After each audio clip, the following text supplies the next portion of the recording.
Okay, so देखो next topic of the unit 2 is now we will start with the coding part, है ना। मतलब अब हम ये इस linear block code में भी coding कैसे हो रही है, how we will generate the codes, ठीक है। तो इसके बारे में we will get to know through this topic। देखो इसमें we will have ना, देखो पहले मैंने स्ट्रक्चर भी बताया था कि n और k यूज़ करते हैं। तो कोडिंग मेथड्स हैं हमारे पास, यहाँ पे भी हैव टू मैनी डिफरेंस। तो these are the just basics, वही फिक्स लेंथ कोड हम यूज़ कर रहे हैं, वाई वी आर यूजिंग। तो now we will start with encoding. अब देखो एन कोडिंग में क्या है हमारे पास, we will have a set of, देखो different in different books and different PDFs will have the different representation, बस लिखने के तरीके हैं कुछ कुछ।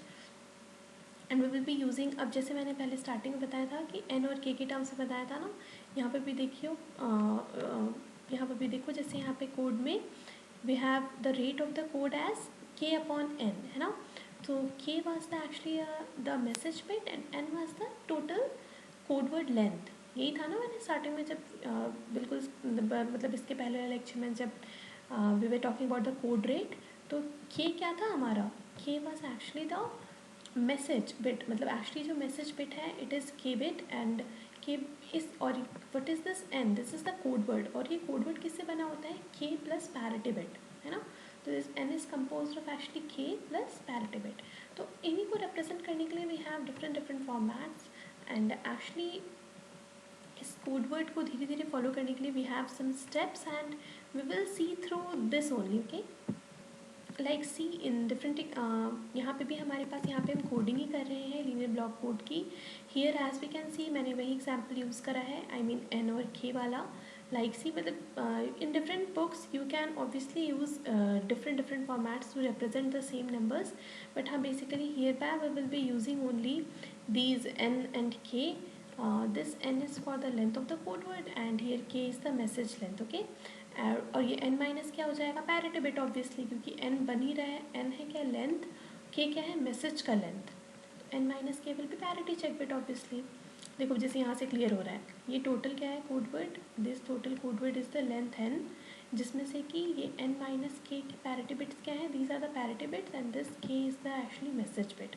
सो this is the structure of the code word, okay.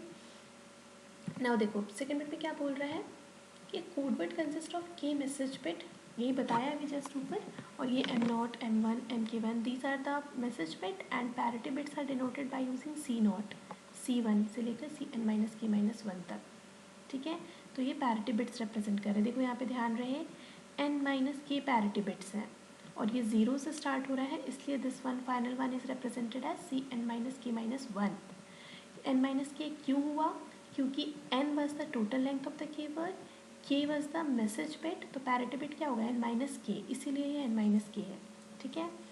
Now जो फर्स्ट जो कोड वर्ड होगा ना हमारा फॉर्मेशन, उसमें क्या होगा, हमारा जो टोटल कोड वर्ड है उसको हम अगर xi बोले तो उसमें से mi हमारे मैसेज बिट है और ci माइनस के किसको बिलोंग कर रहे हैं, पैरिटी बिट के लिए, ठीक है। अब अगर इसी मैसेज को अगर मैं कोड वेक्टर्स में लिखना चाहूँ, वेक्टर्स फॉर्म में, तो उसका रिप्रेजेंटेशन कैसे होगा, mathematical representation will be as x equals to m colon c, है ना। और यहाँ पर m क्या है, m is actually the k message vectors and c is the n minus के पैरिटी वेक्टर्स। देखो हमने सेम है, जो पहले मैसेज था, जो पहले हमारे सेट्स के फॉर्म में था, उसको अभी हमने वेक्टर्स फॉर्म में लिख लिया है, इसलिए दिस इज, और वेक्टर्स फॉर्म में जब हम लिखते हैं तो कैसे लिखेंगे, ये m पहले आएगा, ध्यान रहे x इक्वल्स टू m, यानी मैसेज बिट पहले आएगा, उनके बीच में कॉलन, उसके बाद हमारा पैरिटी बिट आता है।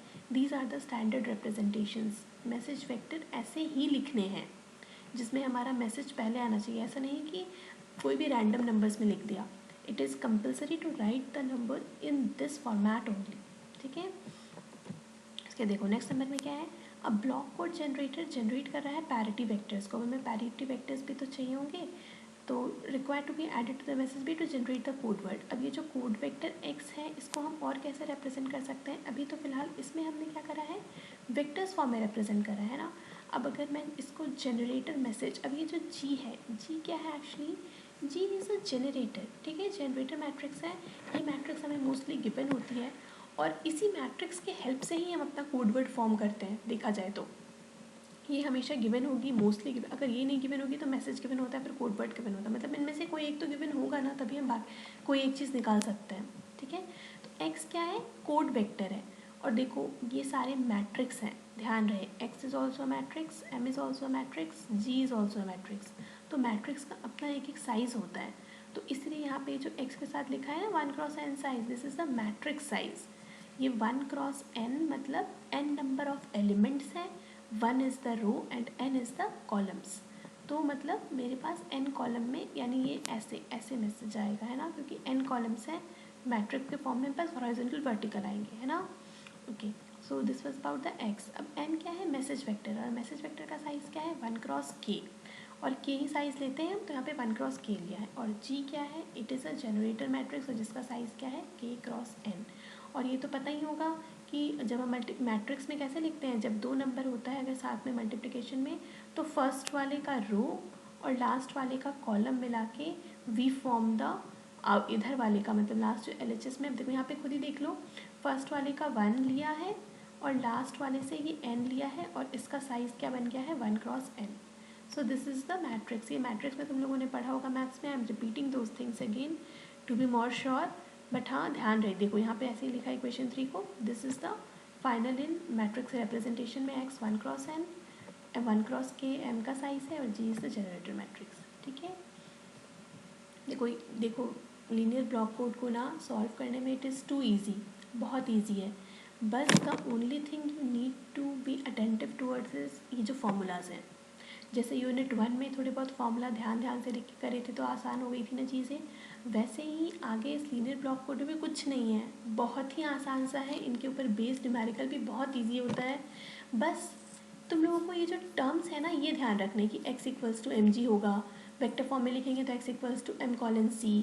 अब ये x कोड वर्ड है, m मैसेज बिट है, c is the code vector, g generator matrix है।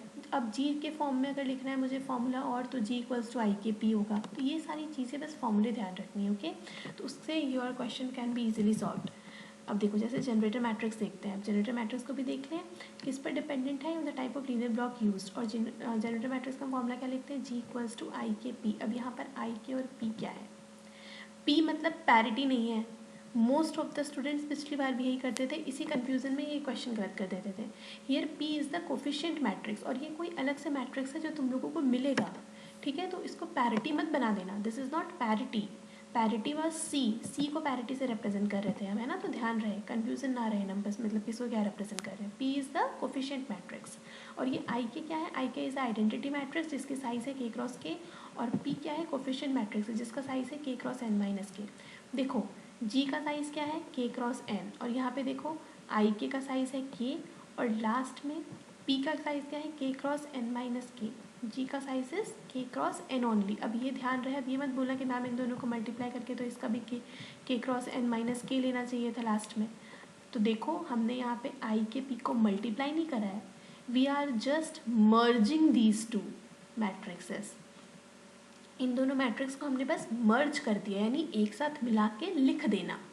स्ट्रिंग को ऐड करते हैं, कॉन्कैटिनेशन होता था ना स्ट्रिंग्स का, वैसे यहाँ पे हमने एक तरीके से समझो दो मैसेजेस को कॉन्कैटिनेट करा है, मल्टीप्लाई नहीं करा है। मल्टीप्लाई करते तो हमारा इसका फर्स्ट का रो और लास्ट का कॉलम देख के इसका साइज बता देते k×n, but this is not multiplying, this is concatenating. तो कॉन्कैटिनेट में इसीलिए इसका साइज डिफरेंस है, ओके। तो ये ध्यान रहे,